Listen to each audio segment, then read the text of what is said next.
Bab 38, terus berbohong demi menutupi kebohongan lainnya. Sore hari, Eliana duduk sendirian di kursi sebuah kafe. Ia memandang keluar jendela, melihat lalu larang orang-orang yang berjalan di trotoar dengan ceria. Ada sepasang kekasih berjalan sambil bergandengan tangan. Sesekali, si wanita tertawa, lalu dipeluk oleh si pria. Sepertinya mereka sedang bercanda. Tindakan seperti itu terlihat sangat manis di mata Eliana. Bagaimana bisa aku merayu David lagi? Waktu itu sudah kukatakan dengan jelas pada David bahwa aku ingin bercerai. Tidak mungkin sekarang aku menghubunginya lagi dan berkata ingin kembali. Ucap Eliana dengan pelan. Ia berbicara sendiri karena memikirkan ide Roshana. David pun sudah tidak ingin bersamaku lagi. Sekarang dia sudah bersama dengan Isabel.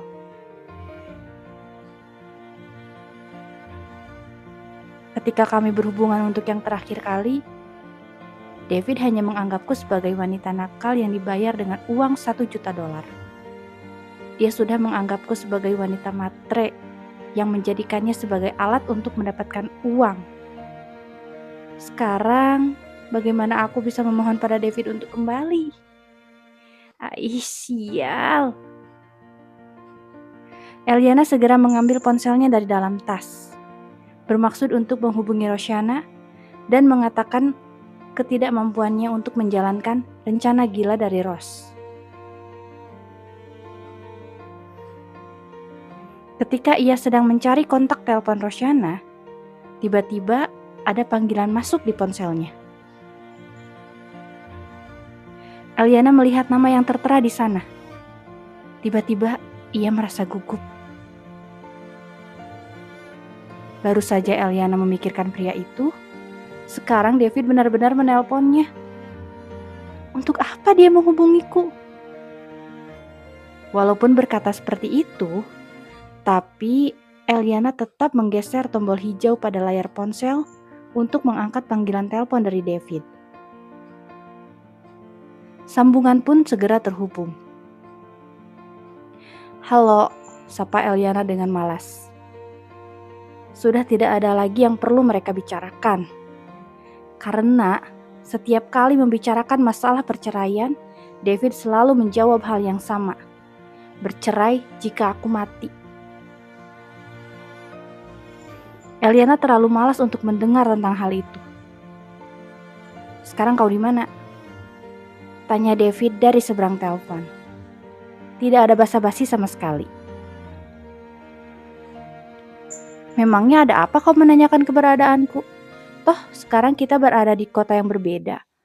Jika aku mengatakan sedang berada di rumah, kau pun tidak mungkin datang ke rumahku kan? Cibir Eliana dengan puas. Itu memang benar. Sekarang dirinya berada di kota lain, sedangkan David ada di kota Paris. Jarak mereka sangat jauh. Tidak mungkin pria itu datang mencari Eliana.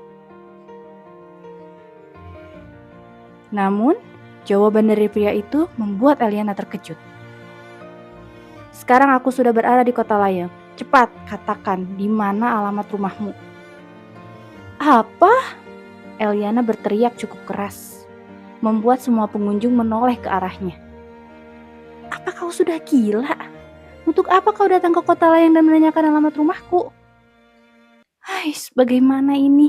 Jangan sampai David tahu alamat rumahku. Ini bisa gawat. Hei Nona, tiba-tiba suara pria itu terdengar sangat merdu. Jangan senang dulu, karena aku bersedia datang mencarimu ke kota lain. Aku datang langsung ke tempatmu karena ada barang berharga milikku yang kau ambil. Ucap David penuh ejekan. Sama sekali tidak ingin merendah di depan pelayan itu. Hah? Eliana semakin terkejut mendengarnya. Barang berharga milikmu. Aku tidak mengambil apapun ketika aku pergi dari rumahmu. Bahkan aku tidak mengambil sehelai pakaian pun. Jika barang berharga yang kau maksud adalah pakaian yang aku pakai saat pergi, maaf, pakaian itu sekarang sudah aku buang. Jika kau tetap ingin mengambilnya, ambil saja di tong sampah apartemen Arani. Jawab Eliana tidak mau kalah. Hah, tong sampah? Apa kau pikir aku ini adalah pemulung yang berkeliaran di jalan? Harus mencari pakaian bekas milikmu di tong sampah? Sungguh gila. Hahaha, itu memang cocok untukmu, ejek Eliana lagi. Semakin puas mendengar pria itu kesal. Lagi-lagi, jawaban dari David berikutnya membuat Eliana terkejut. Saking terkejutnya, ia hampir mati di tempat. Barang berharga milikku yang kau ambil adalah kartu kredit yang waktu itu aku berikan kepadamu. Kartu kredit? Bahkan, Eliana sendiri sudah lupa di mana kartu kredit milik David itu disimpan. Selama ini, ia belum pernah menggunakannya. Jadi tidak tahu dulu di mana dirinya menyimpan kartu itu. Aduh, bagaimana ini? Hei, apa kau masih mendengarku? Iya, aku masih mendengarmu. Tidak perlu berteriak, aku tidak tuli. Sergah Eliana dengan kesal.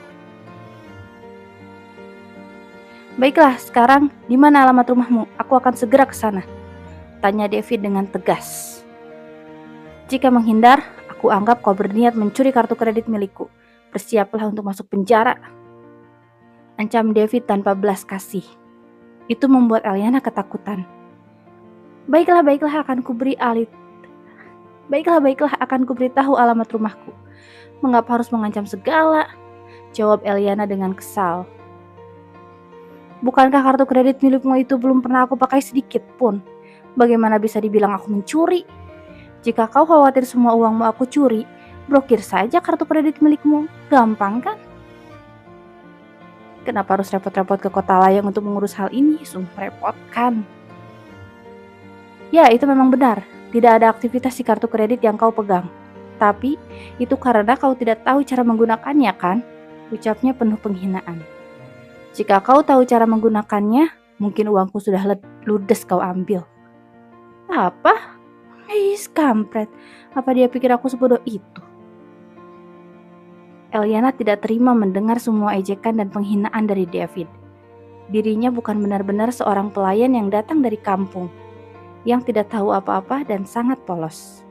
Eliana tidak menggunakan kartu kredit milik David, karena dirinya sungguh tidak kekurangan uang. Bukan karena tidak bisa menggunakannya. Jika tahu akan berakhir seperti ini, akan kuhabiskan semua uangmu. Baiklah, jika kau ingin menemuiku, datanglah ke rumah keluarga Louis. Kau bisa mencari alamat lengkapnya di Google Maps. Ucap Eliana. Ia setengah hati mengatakannya. Tapi, jika tidak memberitahu Devi di mana alamat rumahnya, Eliana khawatir pria itu akan nekat dan melaporkannya ke polisi atas tuduhan pencurian kartu kredit. Jika sampai didengar oleh kakek, dia pasti akan marah mengetahui bahwa cucunya adalah seorang pencuri. Siapa itu keluarga Louis? Apa rumah orang tuamu? Tanya David penuh rasa curiga. Jangan bilang itu adalah rumah orang lain. Kau hanya mengaku menjadi putri mereka lagi seperti di keluarga Alex. Sindir David, masih belum puas mengejek Eliana. Iya, itu memang benar, Eliana membenarkan. Tangannya terkepal erat sambil menahan marah. Rumah itu adalah rumah majikan ibuku dan Roshana, wanita yang membayar uang $1 juta pada Isabel. Dia adalah anak dari majikan ibu. Dia sangat baik hingga bersedia membayar uang sebesar itu pada Isabel. Eliana tahu dari kakaknya ketika Roshana mentransfer uang ke rekening Isabel. David menatap Rose penuh rasa curiga, seolah tidak percaya bahwa kakak seorang pelayan mempunyai uang sebanyak itu.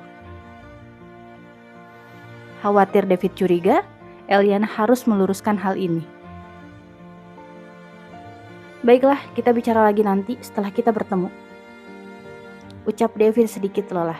Oke, klik, sambungan telepon terputus. Eliana segera pulang ke rumah, mempersiapkan segala sesuatunya sebelum David datang dan menemuinya. Bersambung. Hai teman-teman, terima kasih sudah menonton video tersebut. Jangan lupa untuk menonton video selanjutnya yang akan tayang besok insya Allah. Assalamualaikum warahmatullahi wabarakatuh. Jangan lupa subscribe.